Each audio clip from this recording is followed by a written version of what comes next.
સ્ટેશનની ટીમે બળાત્કાર ગંભીર ગુનામાં સંડોવાયેલા આરોપીને ટેકનિકલ સર્વેલન્સ અને હ્યુમન ઇન્ટેલિજન્સના આધારે માત્ર ગણતરીના કલાકોમાં ઝડપી પાડ્યો છે. પોલીસ સૂત્રો પાસેથી મળતી માહિતી મુજબ આરોપીએ ફરિયાદીની સગી બહેનની સગીર વયની દીકરીને કામ આપવા નીકળવાની લાલચ આપી પોતાના રૂમ પર બોલાવી હતી.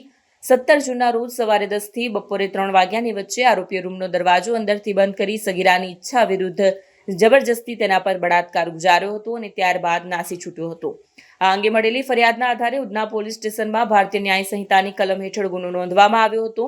આ ગંભીર બનાવની નોંધ લેતા પોલીસ કમિશનર અનુપમસિંહ ગેહલોતે ખાસ પોલીસ કમિશનર વાબાંગ જામીરે તાત્કાલિક કાર્યવાહી કરવા સૂચના આપી હતી.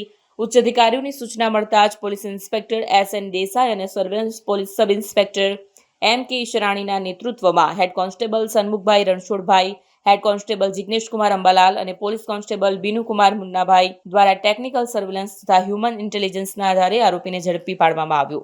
આરોપી મોહમ્મદ નૂર મોહમ્મદ ઇસ્લામ મુર્શિકાર મૂળ બિહારના મુઝફ્ફરપુર જિલ્લાના બરહંડા ગામનો રહેવાસી છે અને હાલમાં સુરતના ઉધનામાં સાડી ફોલ્ડિંગ કામદારોમાં કાર્યરત હતો. કેમેરામેન હકીમ શેખ સાથે વસીમ હાસમીનો રિપોર્ટ, આઝાદ ન્યૂઝ, સુરત.